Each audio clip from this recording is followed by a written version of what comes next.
So, no, I wouldn't say I have a passion for HR. Welcome back to Human Resources for the People. It's a human capital revolution. Today I'm answering Ask HR questions because I'm banned part 1 million. We've been doing this for well over a year, almost 2 years. But we want to talk through a couple questions that people had burning in their minds on the Ask HR subreddit. And the first one is about I-9 documents in Illinois. The next one is an FMLA pay decrease out in California. And then the final one is a bad news manager out of Texas. Let's go straight to Illinois. It says, I worked 2 days and have no submit my I-9 documents. I have no clue who to go to. No one has asked me for them.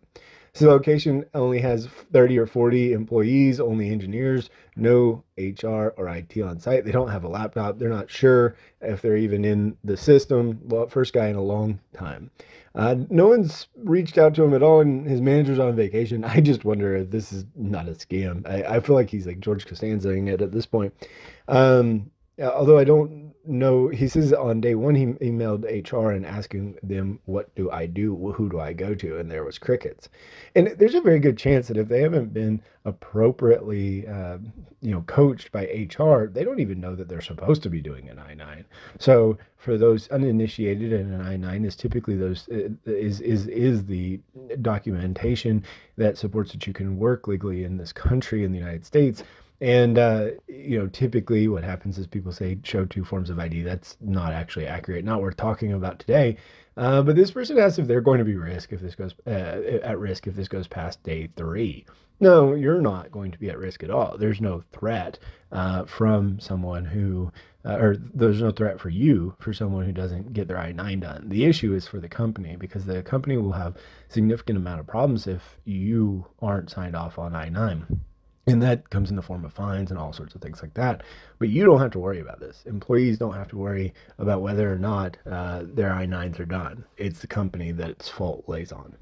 The next one is out of California. And this one says that I'm currently on FMLA leave. They're due to pregnancy and baby bonding. And it says, I just received notice that my company is changing their remote work policy, which results in a 10% pay cut for me upon my return. The remote policy was changed a few weeks before I went on leave. The policy did state that pay changes may occur. However, I was not notified of my decrease in pay until after I was on leave. Is this legal? Well, the only reason that it might be illegal is if you had worked during this time and maybe had come back from work, but at this point you're not working. And FMLA doesn't protect you from pay decreases as long as those pay decreases aren't particularly focused on you yourself. As long as, all remote workers, regardless of their status, are subject to a 10% pay cut, that's completely legal. Now, if they did retroactive pay cuts, that would be illegal. So if you worked a week and said, no, actually your old pay rate was the week before, it started the week before, that would be illegal. But you haven't worked. This person hasn't worked. And as a result, it's completely legal to change across the board as long as it's not discriminatory in any means or in any way. There's a world where it could be, I suppose, if the only remote workers are also pregnant workers. I think that could be considered discrimination. But if it's only remote and it's across the board, then no, that's completely illegal and not discriminatory.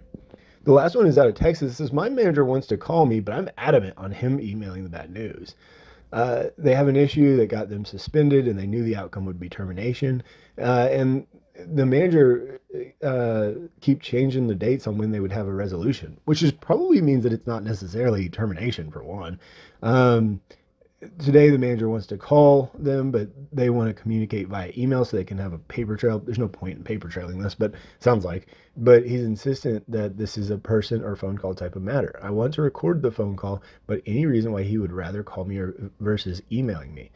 Well, because it's rude to email someone telling them they're terminated, I would imagine. I think that any other person would be upset that they would be receiving a termination notice via email, and that's ultimately the proof that, frankly, you can't please everyone, right?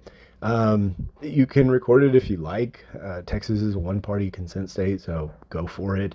Again, I'm not sure that having a quote-unquote paper trail is very effective in this matter. They're terminating you for cause, and you've already recognized that. You expected that it would be termination. So I think that that's expected on everyone's end, but feel free to record if you'd like. Let me know what you think in the comments down below. Would you rather be emailed when you're terminated, or do you have to sit in there and tough it out? I'm curious of your thoughts in the comments down below. Like, share, and subscribe, and we'll see you on the next video. Bye, guys.